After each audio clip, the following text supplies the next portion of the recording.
Leiamos aqui no primeiro livro de Reis, no Velho Testamento, primeiro livro de Reis, capítulo 19. Primeiro livro de Reis, capítulo 19. Toda atenção, gente boa de Deus. Primeiro livro de Reis, capítulo 19. Está todo mundo aqui? Toda atenção? Amém? Então, atenção para mim significa silêncio absoluto. Todos nós. Quem não trouxe Bíblia, ouça com carinho. Primeiro livro de Reis, capítulo 19. Acabe fez saber a Jezabel tudo quanto Elias havia feito. O que Elias havia feito? Ele havia matado os 450 profetas de Baal e os 450 profetas do poste ídolo, depois que a proposta de que fogo do céu fosse invocado, e eles aceitaram que o Deus que fosse Deus por fogo responderia, e eles invocaram a Baal de manhã cedo até já perto das 3 da tarde, e fogo nenhum veio do céu, e Elias disse, bom, agora chega, é a minha vez. E aí mandou molhar o altar do Senhor que estivera em ruínas, e ele o refizera, mandou cavar um rego e fazer um círculo de água, ensopou tudo, e diante do povo de Israel ele disse, ó Senhor, que fique hoje sabido que só Tu és Deus, e que eu sou Teu servo. E o Senhor respondeu por fogo, que lambeu o altar, o holocausto, que queimou toda a água que havia em volta, e o povo caiu com o rosto em terra, dizendo, só o Senhor é Deus. Aí depois disso, o Acabe, que era o rei de Israel, rei no norte de Israel, Israel já estava dividido em 2 reinos, um no sul, com sede em Jerusalém, um no norte, com base em Jezreel, Samaria. E Acabe fez saber a Jezabel, que era a mulher dele, que era a patrocinadora do culto a Baal, no reino norte de Israel, tudo quanto Elias havia feito. E como matara todos os profetas à espada, no ribeiro de Quizon, que fica no sopé do Monte Carmelo. Então Jezabel mandou um mensageiro a Elias a dizer-lhe, façam-me os deuses como lhes aprouver, se amanhã a esta hora não fizer eu a tua vida como fizeste a cada um dos meus profetas. Temendo, pois, Elias, levantou-se e para salvar a sua vida se foi e chegou a Berseba, a distância. Ele já tinha ido do Monte Carmelo até Jezreel, 25 quilômetros. Agora de Jezreel até Berseba, quase 200 quilômetros. E deixou ali o seu moço. E ele mesmo se foi ao deserto, caminho de um dia, e veio e se assentou debaixo de um zimbro, e pediu para si a morte e disse, basta, toma agora, ó Senhor, a minha alma, pois não sou melhor do que meus pais. Deitou-se e dormiu debaixo do zimbro. E eis que um anjo o tocou e lhe disse, levanta-te e come. Olhou ele e viu junto à cabeceira um pão cozido sobre pedras em brasa e uma botija de água. Comeu, bebeu e tornou a dormir. Voltou segunda vez o anjo do Senhor, tocou e lhe disse, levanta-te e come, porque o caminho te será sobremodo longo. Levantou-se, pois, comeu e bebeu, e com a força daquela comida caminhou 40 dias e 40 noites até Horebe, Se Horebe, aqui, é na região da Península do Sinai, como as tradições de 2000 anos para cá indicam, ele teria andado 400 quilômetros mais. Agora, se for lá na Arábia, como existe também aparente evidência de que possa ter sido, aí o caminho já chegou perto de 1000 quilômetros. O fato é que se diz que com aquela comida, com a força dela, ele caminhou 40 dias e 40 noites até Horebe, o monte de Deus. Ali entrou numa caverna, onde passou a noite, e eis que lhe veio a palavra do Senhor e lhe disse: que fazes aqui, Elias? Ele respondeu: tenho sido zeloso pelo Senhor, Deus dos exércitos de Israel, porque os filhos de Israel deixaram a tua aliança, derribaram os teus altares e mataram os teus profetas à espada, e eu fiquei só, e procuram tirar minha vida. Disse-lhe Deus: sai, e põe-te neste monte perante o Senhor. Eis que passava o Senhor, e um grande e forte vento fendia os montes e despedaçava as penhas diante dele. Porém o Senhor não estava no vento. Depois do vento, um terremoto, mas o Senhor não estava no terremoto. Depois do terremoto, um fogo, mas o Senhor não estava no fogo. E depois do fogo, um cicio, uma brisa suave, tranquila. E ouvindo o cicio, esse murmurejo de vento, Elias envolveu o rosto no seu manto e, saindo, pôs-se à entrada da caverna. Eis que lhe veio uma voz e lhe disse: que fazes aqui, Elias? Ele respondeu: tenho sido em extremo zeloso pelo Senhor Deus dos exércitos, porque os filhos de Israel deixaram a tua aliança, derribaram os teus altares e mataram os teus profetas à espada, e eu fiquei só, e procuram tirar minha vida. Disse-lhe o Senhor: vai, volta ao teu caminho para o deserto de Damasco, e em chegando lá, unge a Azael, rei sobre a Síria. A Jeú, filho de Ninsi, ungirás rei sobre Israel. E também Eliseu, filho de Safate, de Abel-Meolá, ungirás profeta em teu lugar. Quem escapar à espada de Azael, Jeú matará.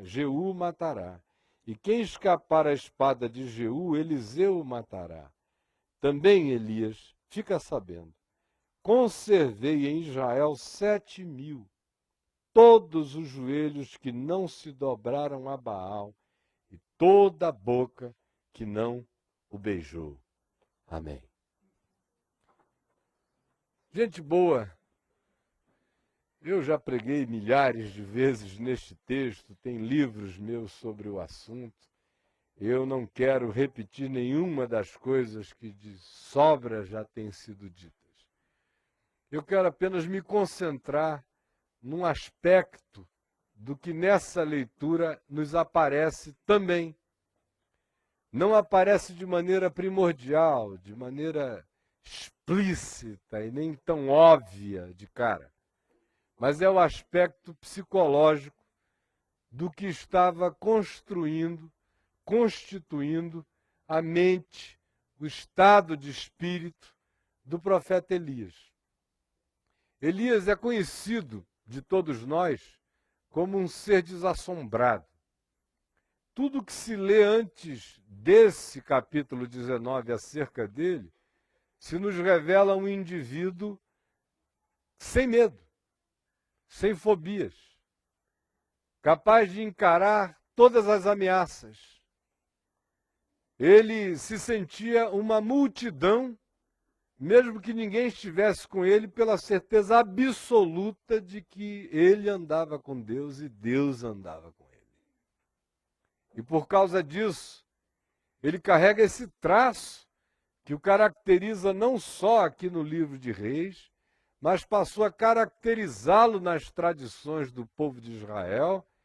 Depois veio a ser reafirmado quando Jesus disse que João Batista era Elias, no desassombro da pregação messiânica, naquela disposição de caterpillar que vai aplanando os caminhos, derrubando os outeiros, levando aterros para dentro de abismos e fazendo com que um caminho possível da pregação fosse estabelecido de maneira preparatória à vinda do Messias. E Jesus disse: João Batista é Elias.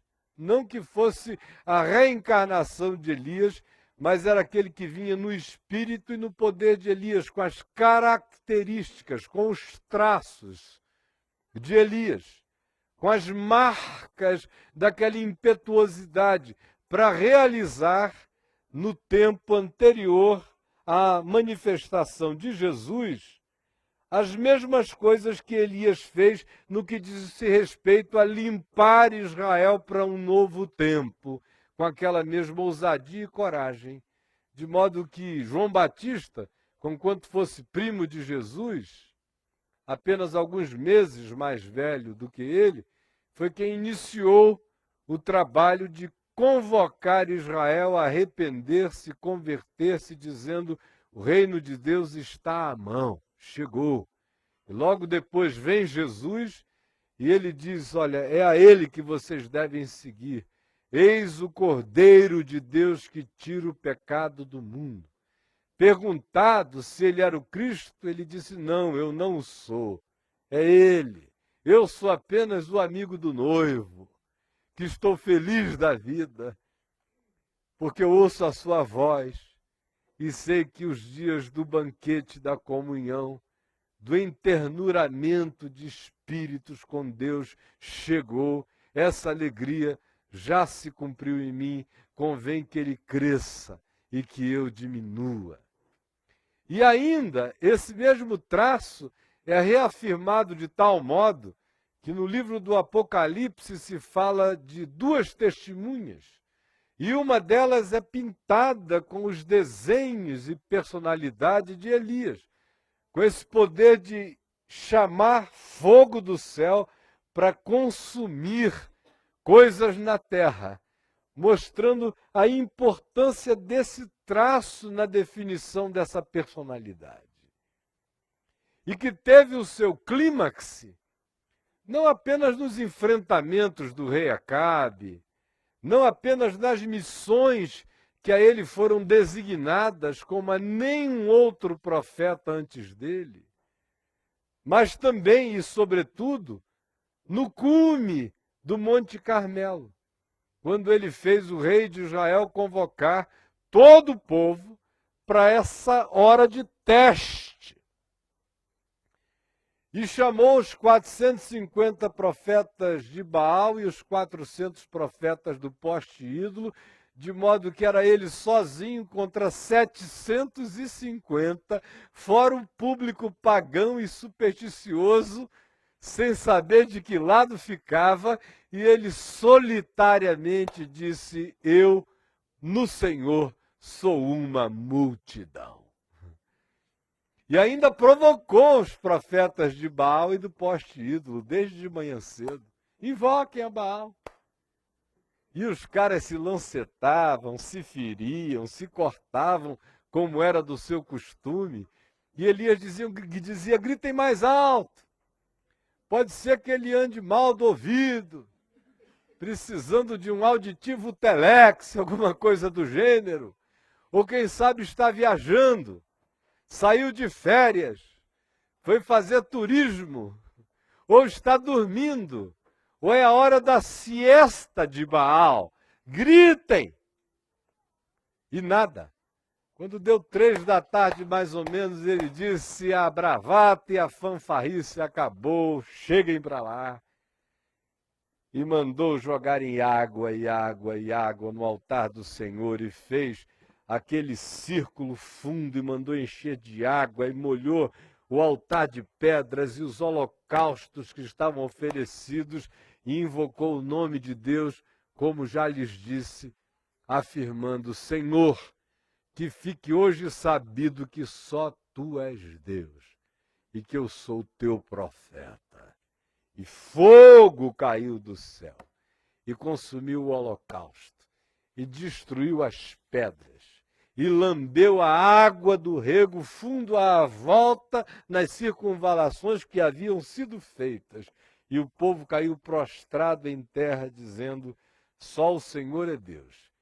E ele, eram dias do Velho Testamento, tirou a espada, pegou a cambada toda dos 750 profetas corruptores do povo de Israel, que os incitavam a cultuarem a divindade de Baal, e os levou para baixo no Monte Carmelo, para o ribeiro do Quizon, e os matou a todos. Vocês podem imaginar o que é matar 750 pessoas. Não tem braço que aguente. O cabra era macho. Lampião era um palitinho de fósforo perto de um sujeito desse. Qualquer garoto aí do American Navy, primeiro não iam nem aguentar fazer a coisa, porque agora eles só matam com videogame, né? Foi um sucesso. Agora assim, no cara a cara, olhando no olho, pelo amor de Deus.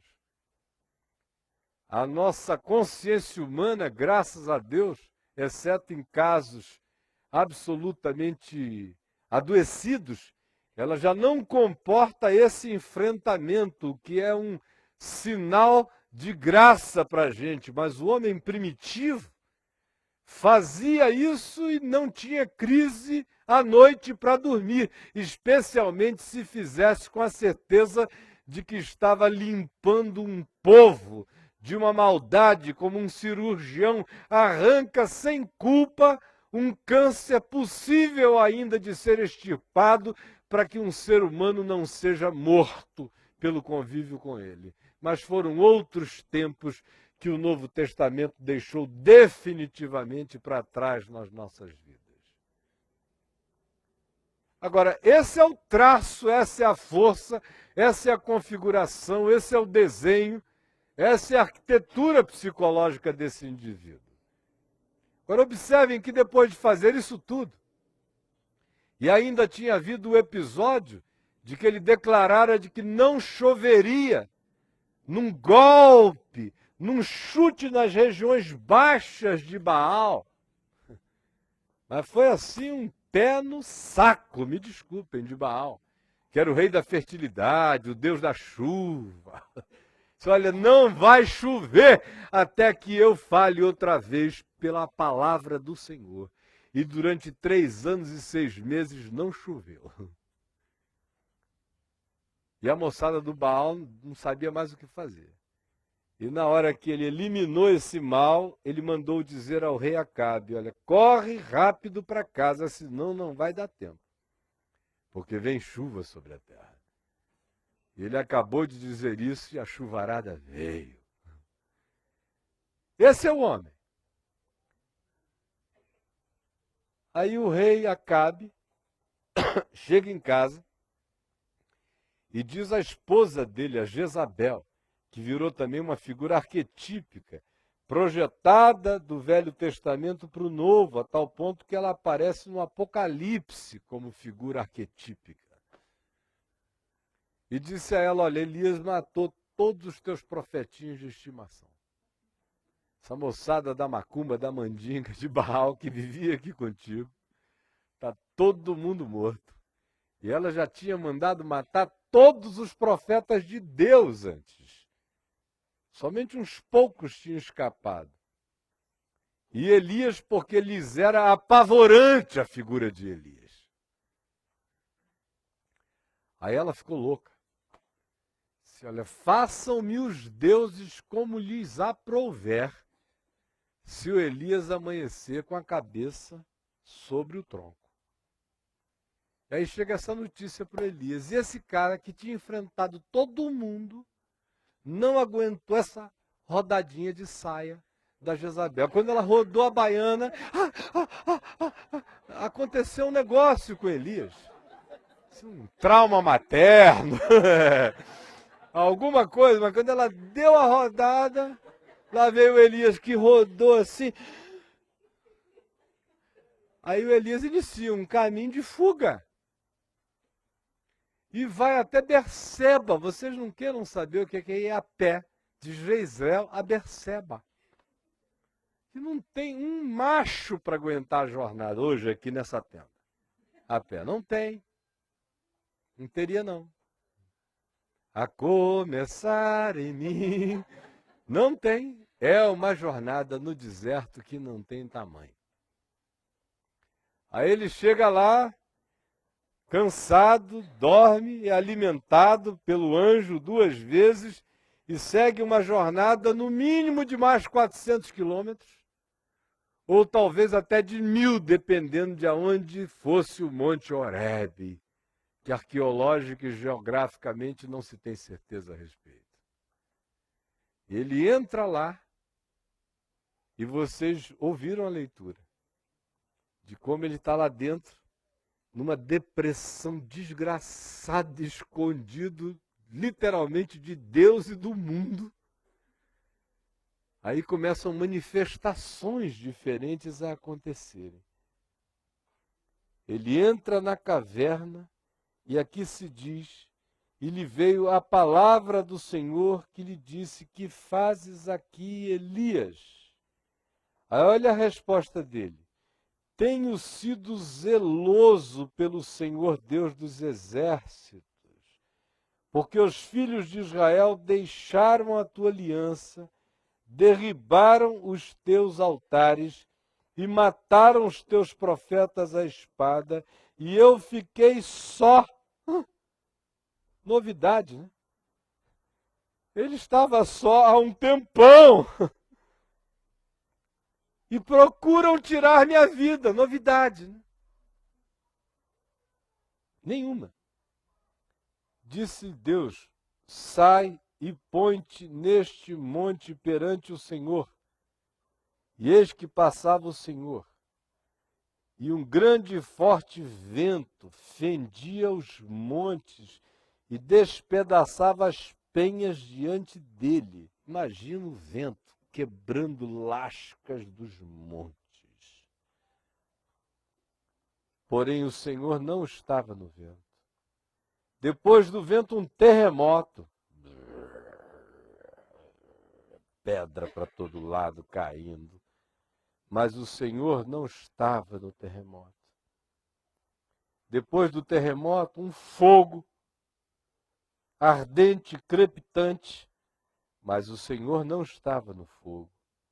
Depois do fogo, uma brisa, um cicio suave, um murmurar,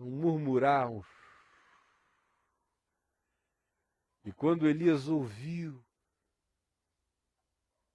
o barulho, o murmurejo do vento entre as fendas, fazendo aquele eco, ele cobriu o rosto, e lhe veio a palavra do Senhor outra vez, lhe perguntando: que fazes aqui, Elias? Aí Elias repete a mesma coisa com uma adição. Agora ele acrescenta o superlativo: tenho sido extremo zeloso.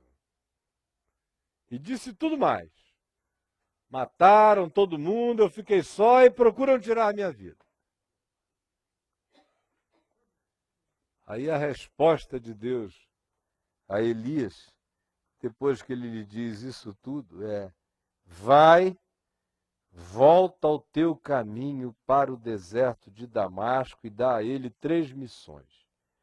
Unge Azael rei sobre a Síria, a Jeú, filho de Ninsi, ungirás profeta em Israel no lugar de Acabe. E já que você está cansado, unge Eliseu profeta em teu lugar. Só não disse que demoraria mais 13 anos para ele passar a capa para o Eliseu. Mas unge. E pode ir, ó, eu tenho uma notícia para você. Rapaz, você está pensando que você é o ó do Borogodó divino? Eu separei para mim 7.000 alminhas que não dobraram os joelhos a Baal, nem beijaram o poste ídolo. Para de pensar que o mundo gira em torno da tua pessoa. Agora olha aqui para mim. Com todo esse traço forte de personalidade, e com esse histórico de inabatibilidade, de irreversibilidade, de não depressividade, de tenacidade completamente anormal nas suas convicções, e depois de ter realizado tudo o que realizou, parece que ele havia acumulado durante tantos anos resistências, tinha guardado no armazém da alma todas as energias que tinha e que possuía, e que uma vez, tendo consumado o que ele julgava fosse aquilo que de mais importante ele deveria fazer, na intenção de trazer Israel de volta à consciência de quem era Deus, quando esse sentimento de missão cumprida se estabeleceu, se instalou, a desmobilização interior foi imediata. Imediata. Uma semana antes, se a Jezabel mandasse dizer que iria matá-lo, ele sairia palitando os dentes e assoviando. Mas agora, depois de ter eliminado todos os perigos, a alma quer um descanso. A alma quer férias. A alma quer respirar. A alma não quer correr, não quer mais se esconder. A alma diz, pronto, acabou, está feito. Porque durante todos os anos anteriores, ele tinha trabalhado olhando para aquele dia, para aquela hora, especialmente depois que a contagem regressiva, para que a chuva viesse, numa revelação que só Deus daria a ele, só ele teria, o coração dele se encheu de um ânimo silente, porém intenso, de quem chegando àquela hora, com aquela limpeza, com aquele varrer de sujeira, enfim, o coração dele descansaria. Porque não há ninguém que seja tão resistente, tão obstinado, tão tenaz, tão valente, tão audacioso, tão intrépido, que não estabeleça, ainda que de maneira inconsciente, alguns marcos para o descanso, alguns prazos para que o terror termine, para que a perseguição se vá. Não há ninguém que viva o tempo todo na perspectiva de que o tempo todo será daquele modo, sem que haja qualquer alívio no processo. Nenhuma alma humana suporta a promessa de que jamais haverá descanso. É um inferno. De maneira que quando aquela hora chegou, com aquela chuva, com aquela renovação, com aquele lavar no caminho dele e de Israel, o coração dele desmontou todo o aparato psicológico, espiritual, mental, de resistência, e ele disse, que bom, chegou a minha hora de voltar para Gileade, de onde ele era natural, montanhas lindas que hoje estão na Jordânia, ondulantes e belas, naquele tempo férteis, belíssimas de se ver, e de ter algum tipo de normalidade para a minha vida. Quando vem essa notícia de Jezabel, quando a saia da bicha roda, e o Elias perde a cabeça. e saem disparada, em estado de perturbação, literalmente, fugindo léguas e léguas e léguas, sem saber aonde seria o seu lugar de descanso, e foi buscar refúgio no Monte Horebe,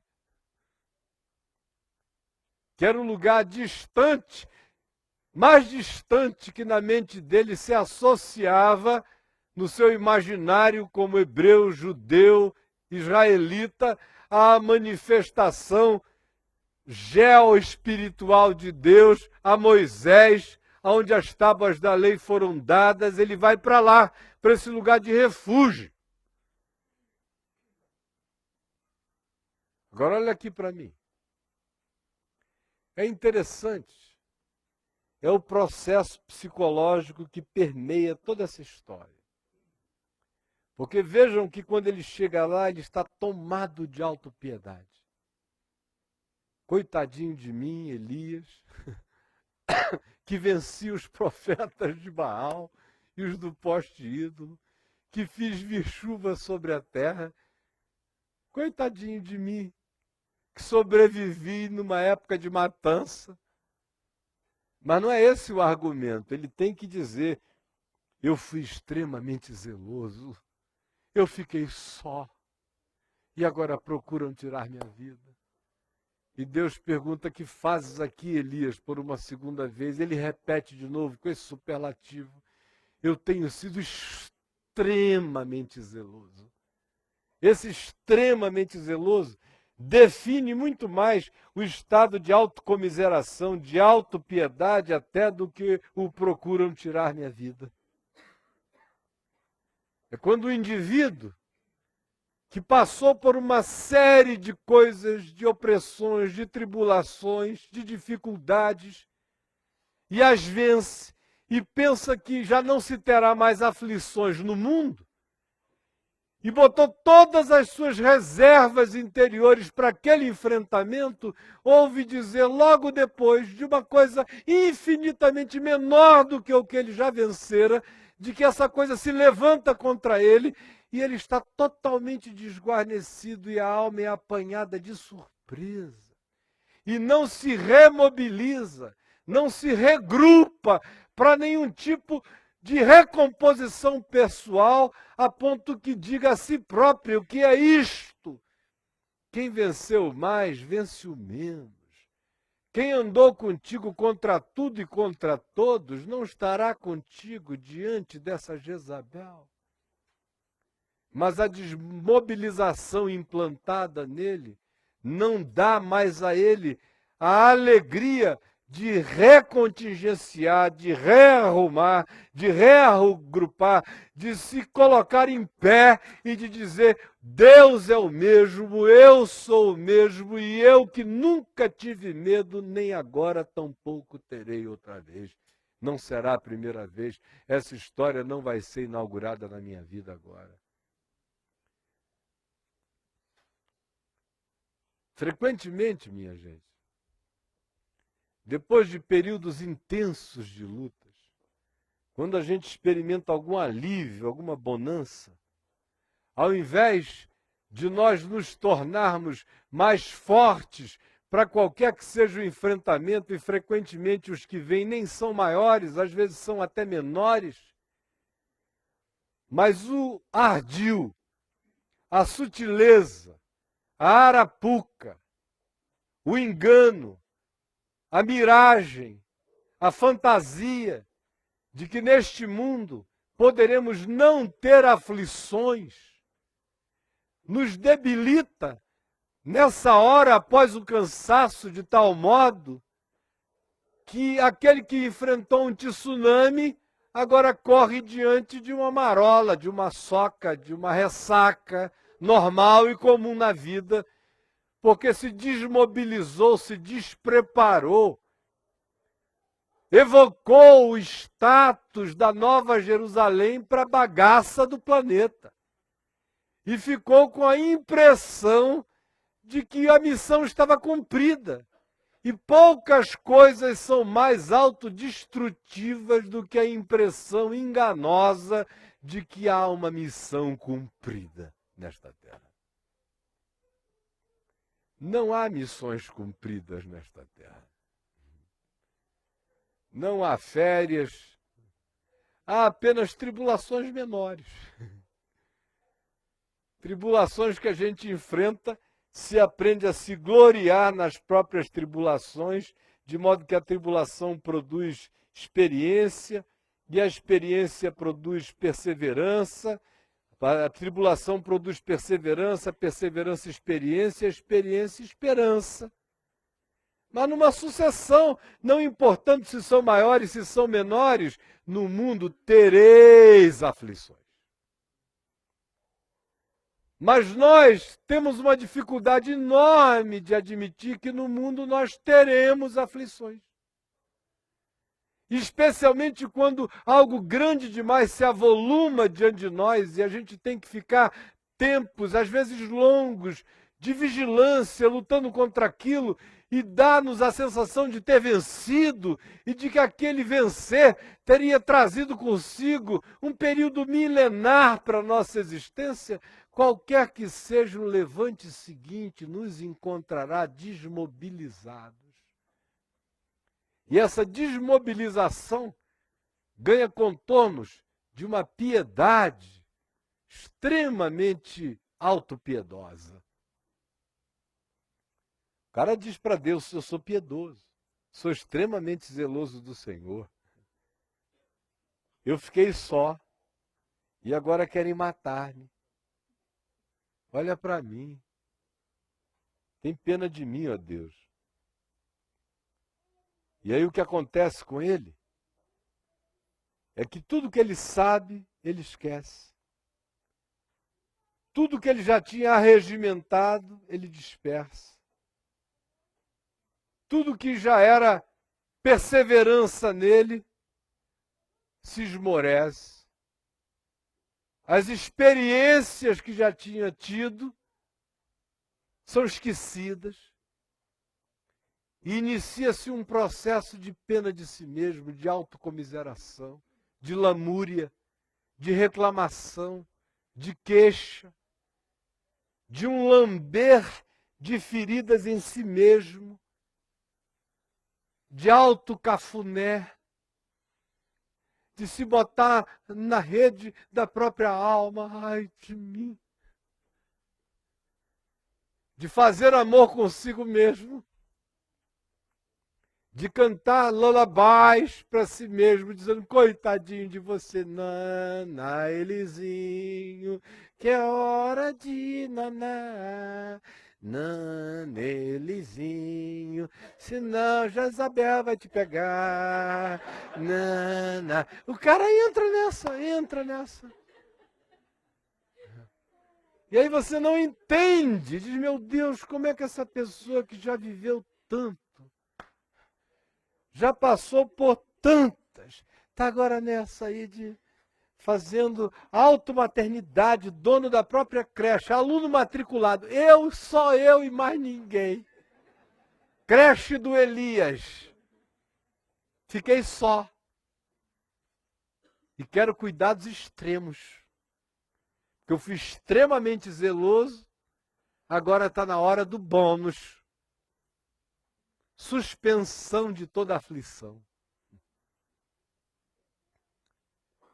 Agora, o interessante é o fenômeno psicológico,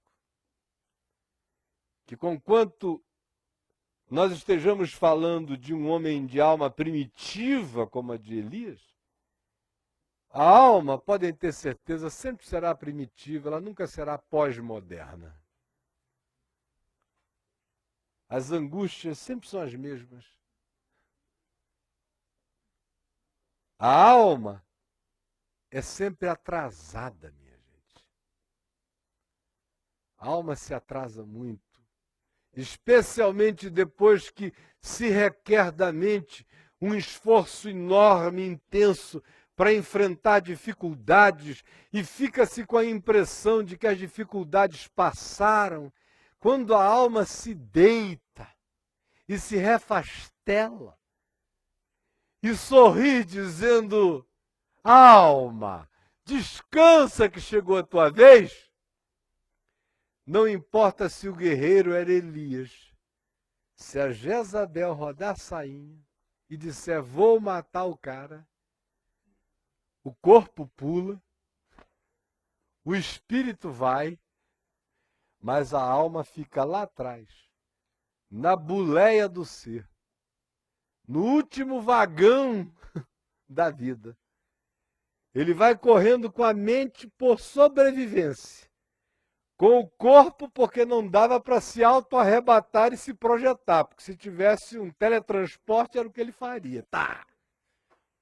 Mas a alma parece que acumulou todas as tristezas dos anos passados e ao invés de purgá-las com aquilo que em Israel tinha sido purgado, ficou no inconsciente dele acumulado os anos de dor, de perseguição, de fuga, de traição, de gente sendo morta, de amigos eliminados, do arbítrio perverso de Acabe e de Jezabel, todas aquelas coisas que agora eram apenas fantasmagoria, se tanto, nem mais fatos eram, porque um dia novo tinha começado, mas porque ele tinha se desmobilizado, tinha deixado de estar vigilante, tinha imposto e determinado que o tempo da sua folga começara. Quando a primeira ameaça chega, o que volta não é a energia da consciência, o que vem é o acumulado da alma, carregado de autopiedade, de autocomiseração. E como ele não tinha queixas a apresentar raivosamente a Deus, ele transforma isso tudo num processo de autolambeção, de autocomiseração, de pena de si mesmo. E pobre do indivíduo que cede à sua alma o direito de ter pena dele próprio. Pobre dessa pessoa. Porque a alma gosta de andar bem atrás dos fatos. Especialmente se ela ficar tomada de autopiedade, aí ela vira uma lesma no caminho. E você pode até saber tudo que Elias sabia. Pode até ter no intelecto todas as construções da memória dos fatos passados há pouco tempo. Pode até dizer para si mesmo sobre quem é Deus, e ele aqui chama o Senhor de o Senhor dos Exércitos. Pode ter até a experiência do Deus que chega no fogo, na tempestade, no vento forte, mas o coração do indivíduo não se anima nem no poder de Deus. Só reconheceu a graça de Deus no vento e na brisa. Por quê, hein? Aqui se diz o Senhor não estava em nenhuma dessas coisas. Não é porque o Senhor não estivesse, porque o texto diz que diante de Deus vieram essas coisas, foram manifestações dele. Mas é que a alma de Elias estava naquele estado de quem queria uma brisa. Alma atrasada em relação aos fatos da existência. E é o que acontece quando a gente diz para si mesmo que tem o direito a uma folga na vida. Depois de ter batalhado muitas batalhas, lutado muitas lutas, enfrentado muitas adversidades e ter conseguido algum momento de vitória, e a pessoa chega e diz, pronto, consumado está o teu reino na minha vida. Eu determino de que daqui para frente nada mais ruim me acontecerá. Todo mundo vai gostar de mim, ninguém mais vai me perseguir. Aonde eu passar, será só beijinhos para Elias, outdoor para o profeta salvador de Israel, aleluia. Glória a Deus e a mim um pouquinho também, que eu aguentei essa barra. Vejam como a alma da gente é enganosa. E aí qualquer peteleco vira um tsunami na existência da pessoa. Me diga se você já não se encontrou diversas vezes nesse estado de irreconhecibilidade. Você se olha e diz, meu Deus, o que aconteceu comigo? Até semana passada eu vinha numa resistência enorme, só foi eu ter a impressão de que as coisas tinham melhorado, que eu me desmobilizei de tal modo que agora, seja uma careta, seja uma rejeição, seja algo que vem em escala muito menor do que você já enfrentou na vida e hoje você não consegue lidar com isso sob hipótese alguma, parece que um monstro lhe está assolando e é só a Jezabel. Por quê? Não será porque algum mecanismo enganoso se instalou em você, dizendo, bom, os meus dias de sofrimento passaram. Eu já cumpri a minha parte.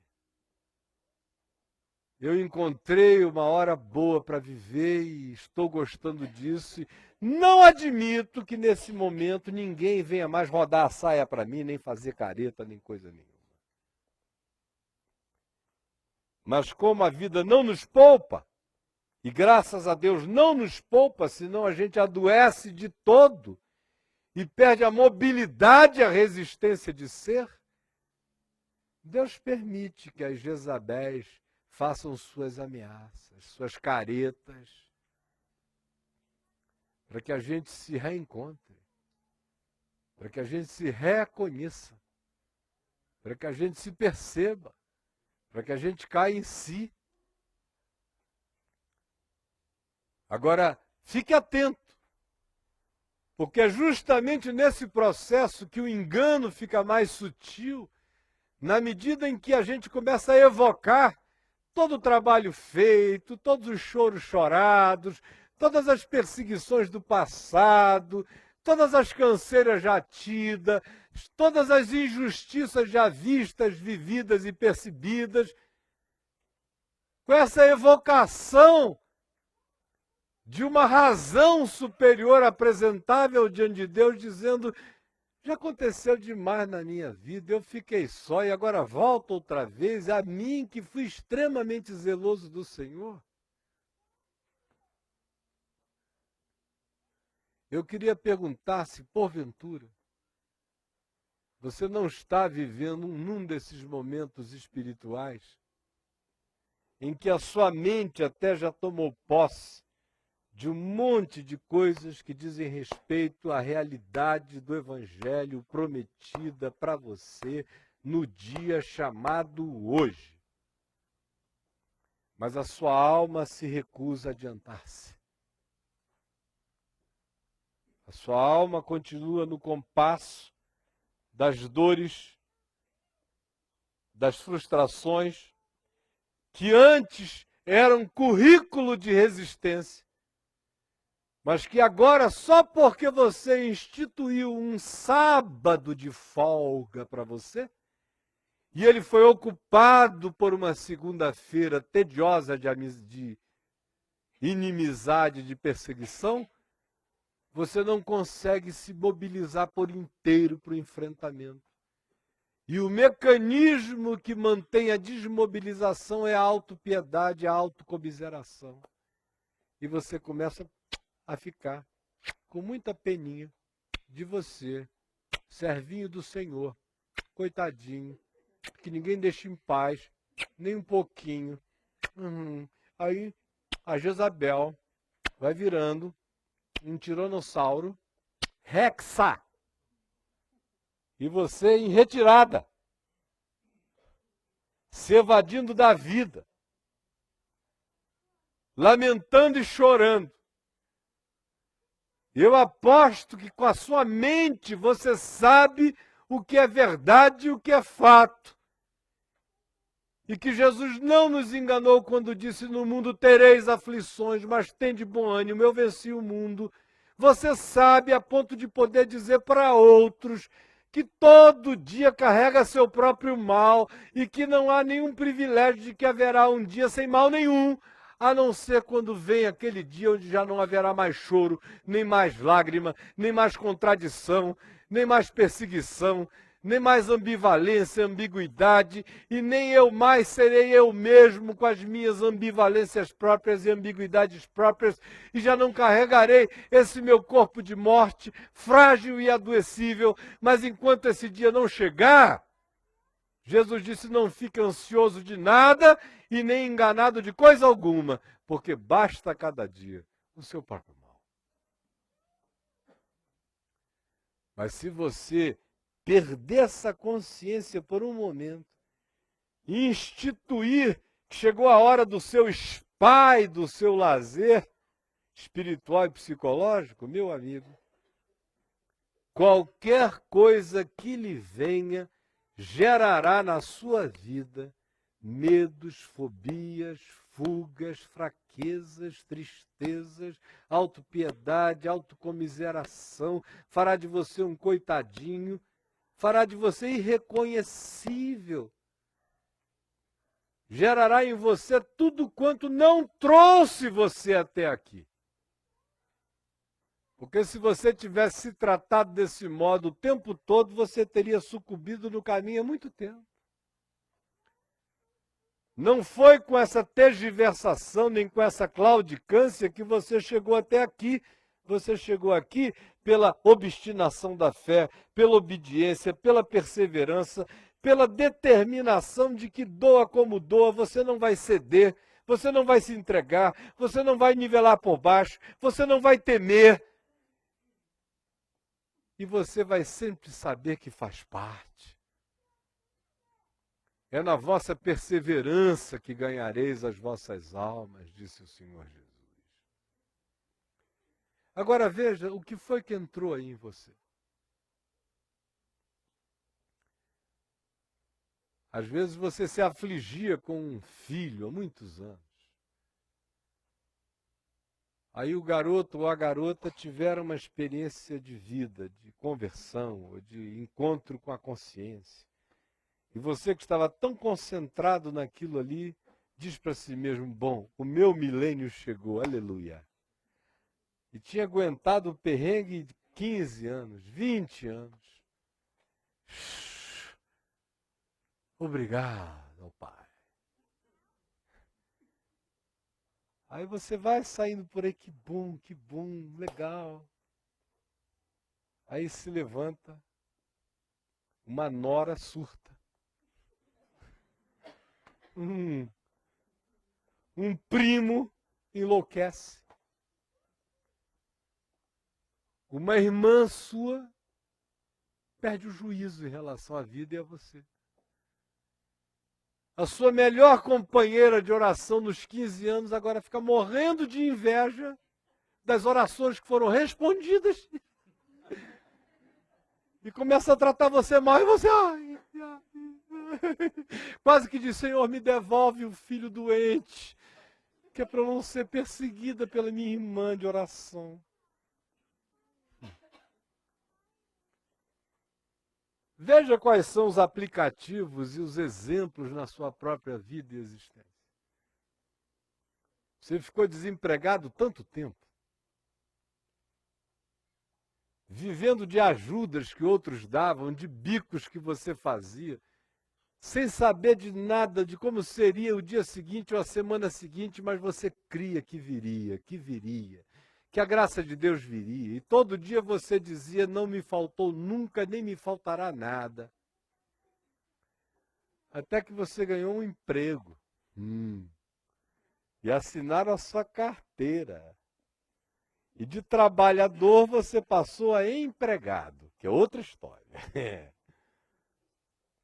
Aí você se acostumou, uns 5 anos ali, comprou carro, comprou 2, viajou, trocou o armário e as roupas, deu testemunho da bênção de Deus. Por alguma veneta do patrão ou do mercado, todavia, você foi dispensado ou dispensada. E aí os seus cartões de crédito foram sendo solicitados de volta.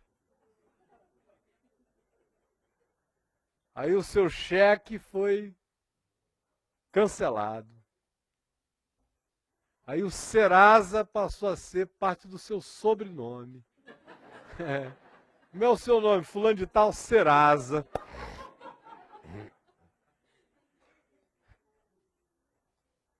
Aí você teve que vender o segundo carro. Ai, que dor! Que dor! Que dor! Vendi o meu segundo carro. Aí apertou mais, você teve que vender o primeiro. Ai! Ai! Ai! Você estava arrancando o seu ventre, os seus testículos. Aí lá vai você até o ponto do ônibus. Isso é um caminho que você nunca fez na vida. Nunca lhe aconteceu antes. Você vai, o filho do rei não anda assim. Ai, meu Deus, aquela coisa. Ah, eu tinha que pegar Mercedes-Benz, mas privado, não esse coletivo. Olha que a carroceria é Caio, hein? A maioria deles. Aí o cara desaprende tudo. A gente vai se aviadando da noite para o dia. Estado de viadagem espiritual. Total. Aí a gente vai reclamando de tudo. Tudo é pesado, tudo é ruim, tudo é uma droga, tudo é uma porcaria, tudo. E a gente nem se dá conta de onde a gente estava antes. Do tempo em que aquilo que a gente chama hoje de droga era uma droga medicinal que nos salvava. Agora até o remédio a gente chama de droga dupla,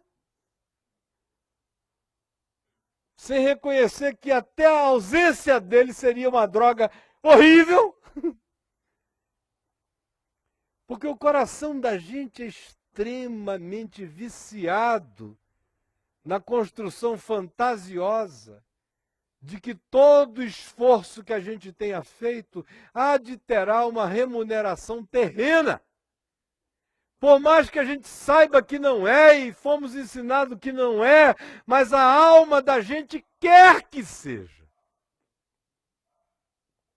E como ela determina que assim será, e frequentemente assim não é, ou se é por um tempo, mas um tempo para respirar, sem nenhuma garantia de que não haverá renovação de dificuldades apenas com fisionomias diferentes.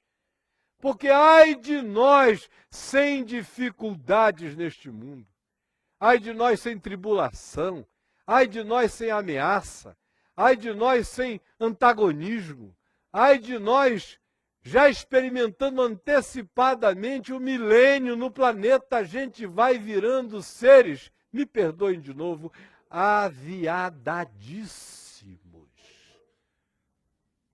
A gente é salvo na privação, a gente é salvo na tribulação, a gente é salvo na relatividade, a gente é salvo na não unanimidade.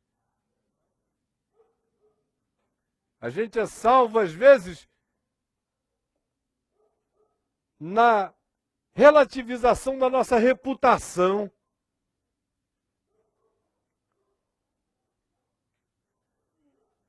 Eu passei a maior parte dos meus dias adulto, depois de convertido, tendo pequenos problemas, apenas.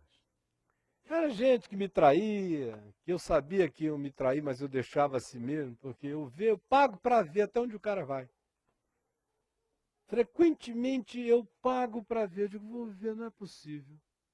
Mas eu deixo ele ir. Dou uns toques aqui e ali, daqui a pouco ele... Bem. Aí eu vou lá, converso com ele, a maioria se levanta, não tem queixas, a gente segue. Mas essas dores, as dores do justo, as dores que, se você não tomar cuidado, santificam você de maneira equivocada. de maneira ensoberbecida. São as dores da superioridade, da espiritualidade superior. Igualmente sutis e perigosas.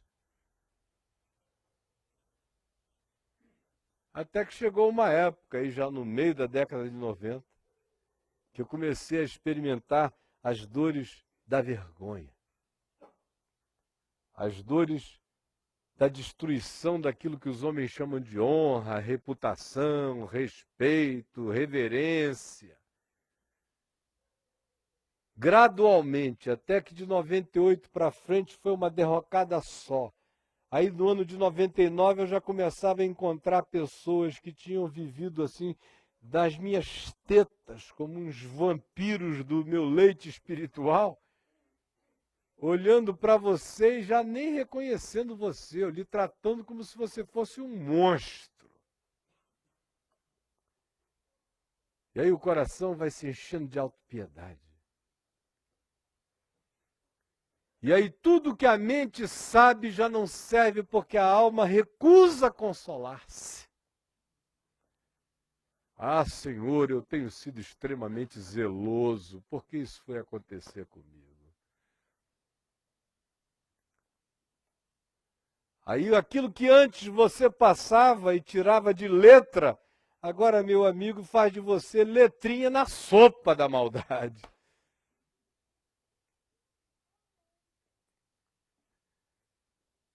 E quem quer que lhe diga o oposto, parece que lhe está ofendendo. Quem quer que lhe pergunte até Deus, o que é que tu fazes aqui? Vai ouvir de você uma ladainha de justiça própria. Porque a alma é uma drogada em potencial. Porque a alma, se não viver subjugada à consciência da sua própria relatividade e não viver em dependência de uma mente superior, produzida em nós pela fé e vinculada à palavra de Deus e a Jesus, pela renovação cotidiana da nossa certeza de que no mundo a gente tem aflições, tem ameaças, tem dificuldades, mas tenhamos bom ânimo, venceremos o mundo, e mais que isso, que nós somos mais que vencedores, não é vencendo na ausência de dificuldades, somos mais que vencedores na continuidade delas. Como diz Paulo em Romanos 8, porque de dia e de noite somos afligidos, entregues à morte todo dia. À espada, à fome, à escassez, ao perigo, ao antagonismo, às dificuldades, em todas essas coisas, porém, nós somos mais do que vencedores. Do contrário, a gente está vencendo o quê? A brisa? A brisa? A gente é mais do que vencedor, é vencendo todo dia aquilo que é adversidade, que é Satanás na vida da gente. Seja objetivo, seja subjetivo, seja de que natureza for, seja a contingencialidade da dor física, seja a tentativa de nos relativizarem, de nos olharem de maneira horrível, feia, seja como for, seja tendo e correndo a tentação de escorregar para longe de Deus, seja na escassez de não ter e ver o coração correr a tentação de recorrer àquilo que não deveria ou reclamar em relação ao que se julgaria que deveria ter a mais. Não importa em que polo estejamos, Paulo diz, isso acontece com a gente o dia todo dia, com caras diferentes, com fisionomias diferentes, mas nós somos mais do que vencedores, por meio daquele que nos amou. Agora olha aqui para mim. Aonde foi que você abandonou a sua alma nessa história toda? Que você está no buraco, não há dúvida, não é? Procurou o Monte Horebe, que é para sofrer no sagrado. Eu vou ver se, pelo menos no Monte Horebe, eu tenho um espazinho de sossego. Ainda vai ser atormentado pelo Espírito de Deus lá. Aí quando vê uma brisazinha suave, o Elias diz, que beleza. Aí olha o tratamento de Deus. O que tu fazes aqui, Elias? Tudo que Elias queria que Deus dissesse, Elias, meu filho, está bom. Já trabalhaste demais. Eis que eu te abençoo e te jubilo. Mas vem o Senhor e diz, que fazes aqui, Elias? Levanta, seu frouxo. Aí sai daqui, vai até a Síria. Pelo amor de Deus, era um caminho danado, mas também bem feito quem mandou ir para Horebe, para o fim do mundo. Só para andar mais, né? Vai até a Síria e unge Azael, rei lá. Depois vai até Israel e unge Jeú, rei no lugar de Acabe. E vai e unge Eliseu, profeta, em teu lugar. Aí ele fez isso tudo, ainda foi logo atrás do Eliseu, pensando que o negócio ia terminar. Chamou o Eliseu e disse, tu sabes o que eu fiz contigo. Aí o Eliseu disse, eu sei. Foi lá, matou uma das juntas de boi que tinha, deu uma churrascada para a família e seguiu com Elias. Mas durou mais 13 anos, até que o Senhor levasse Elias aos céus, num roda-moinho. E olha que ele não foi levado nas carruagens de fogo, não. As carruagens de fogo vieram, mas o cara subiu na tensão. Redemoinho é tensão, meu irmão. Tensão, alta tensão. Cavalo de fogo era cenografia. Agora o arrebatamento é na tensão.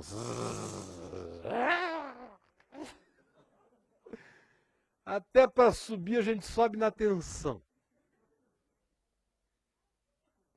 Mas onde foi que você abandonou a sua alma? Quando eu digo abandonou, não é que ela tenha ficado em algum lugar, a prova de que ela não ficou é que você está toda abobalhada assim, né? Falando só com a alma. Passado, as dores, o que eu já tive, o que eu já cansei, o que eu já não devo ter mais. E eu sei exatamente como é isso, porque eu que nunca tinha tido isso, fiquei os anos de 99, até mais ou menos no final de 2005, ainda vivendo os ecos dessa rebordose.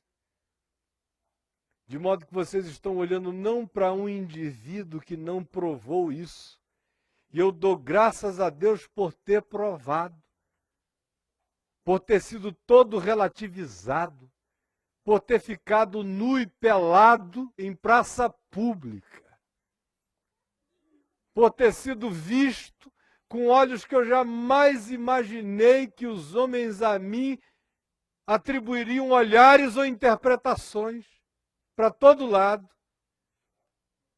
Porque uma vez que eu comecei a parar de dizer sobre o meu passado, que eu fui extremamente zeloso, e que eu vivi sozinho, e que eu estava só, e que eu tinha me dado, e me matado, e me esfolado, e trabalhado mais do que a maioria, e quando tudo isso foi parando, e o Senhor me perguntando, o que é que tu estás fazendo aqui, Caio? Aqui, Caio! O quê?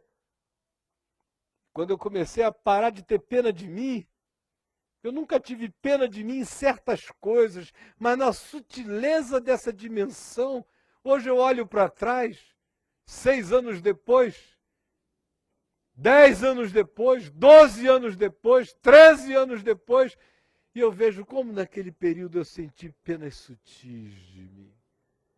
E que mal desgraçado é aquilo. Meu exercício mais cotidiano é o de não ter pena de mim. E eu espero crescer virar homem grande em estatura diante de Deus, para não ter pena de mim nem um dia da minha vida, nunca mais.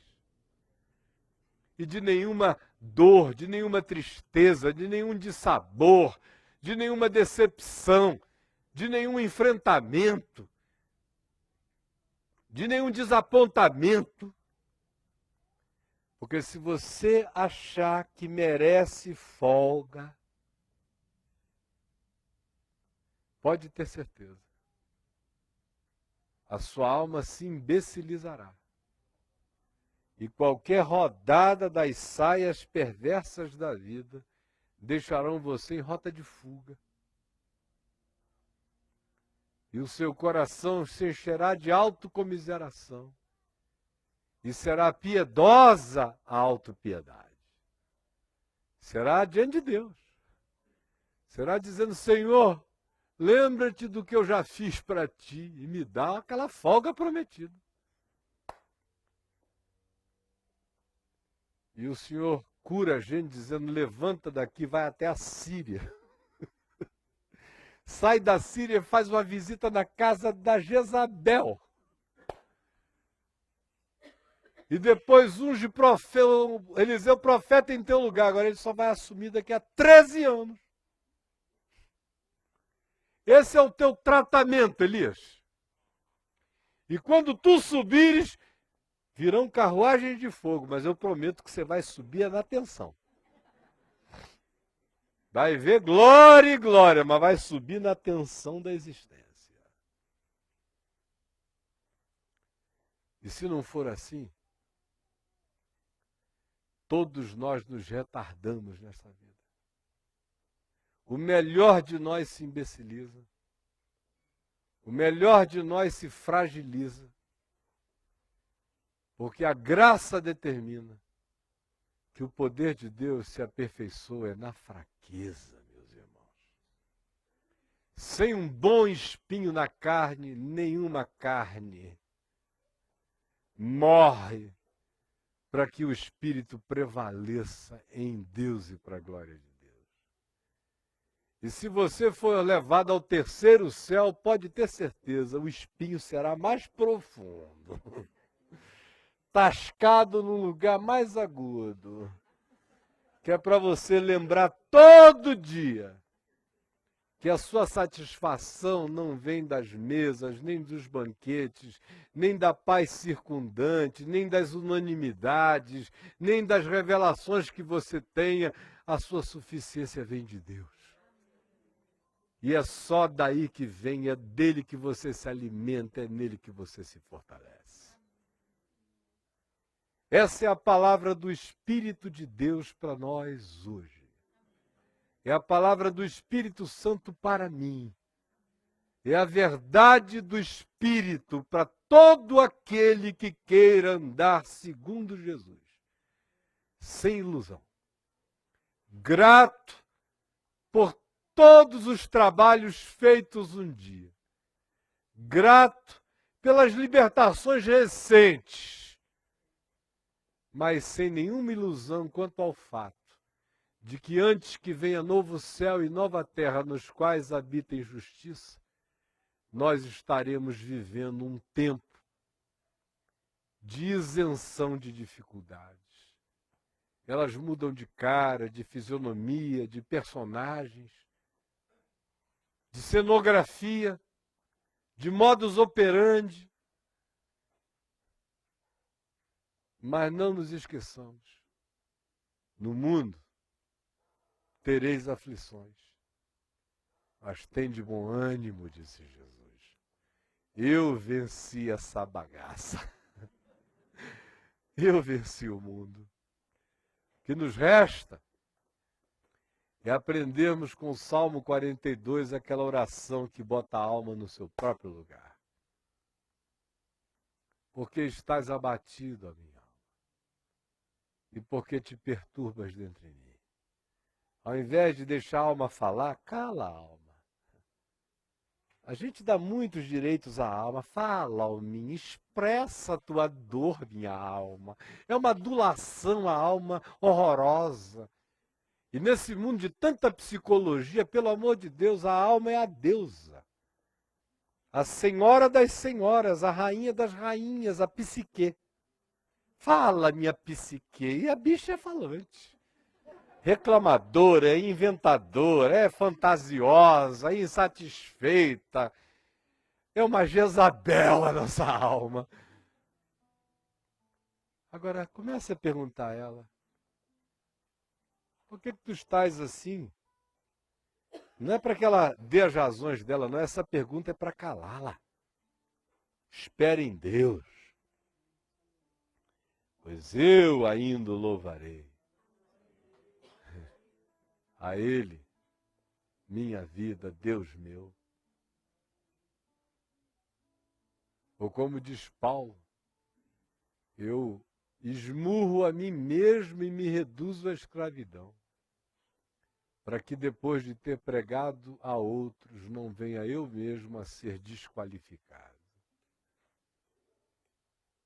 Portanto, gloriemo-nos na glória de Deus, na transcendência do que nos aguarda. Mas também gloriemo-nos hoje nas próprias tribulações, sabendo nós isto, que a tribulação, uma vez enfrentada, produz perseverança. E a perseverança produz experiência. E a experiência produz esperança. E a esperança não nos deixa confundidos jamais. Porque o amor de Deus é derramado nos nossos corações pelo Espírito Santo que nos foi outorgado. Em nome de Jesus. Vamos ficar em pé. Vamos orar.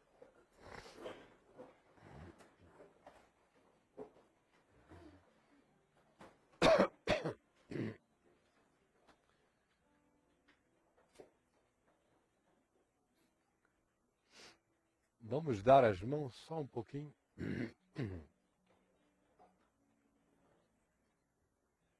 O que você ia cantar, meu querido Alexandre? Então vamos. Estás abatida, ó minha alma, porque te perturbas dentro em mim, porque estás abatida, ó minha alma, porque te perturbas dentro em mim. Espere em Deus,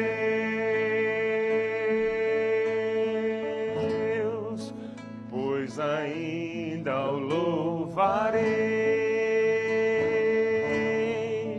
A Ele o meu auxílio, e Deus meu, a Ele o meu auxílio, e Deus meu. Mais uma vez.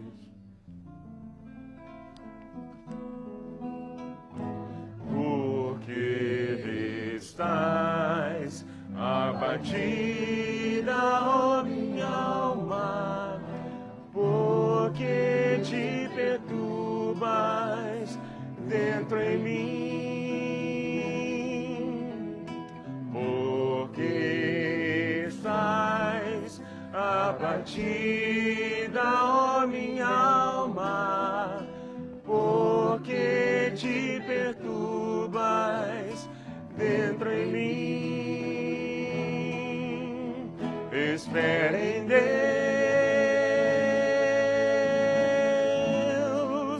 pois ainda o louvarei. A Ele o meu auxílio, e Deus meu, a Ele o meu auxílio, e Deus meu,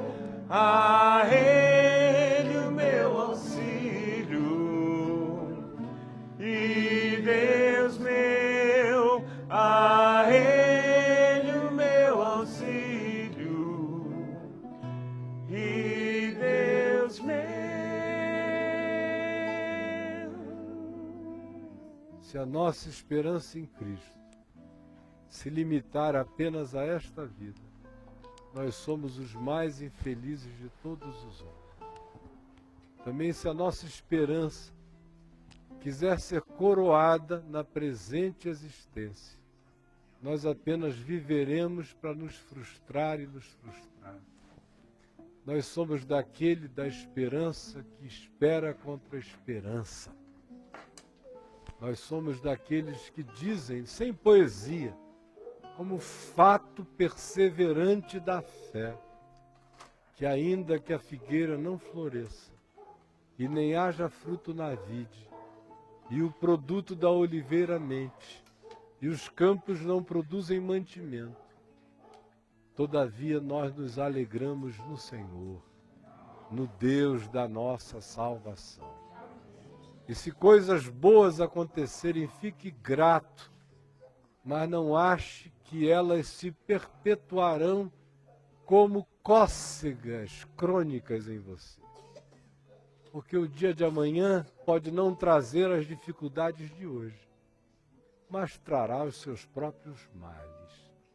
Não ande ansioso, ande confiante, e também não ande fantasioso, pensando que uma vez provado, nunca mais será provado outra vez.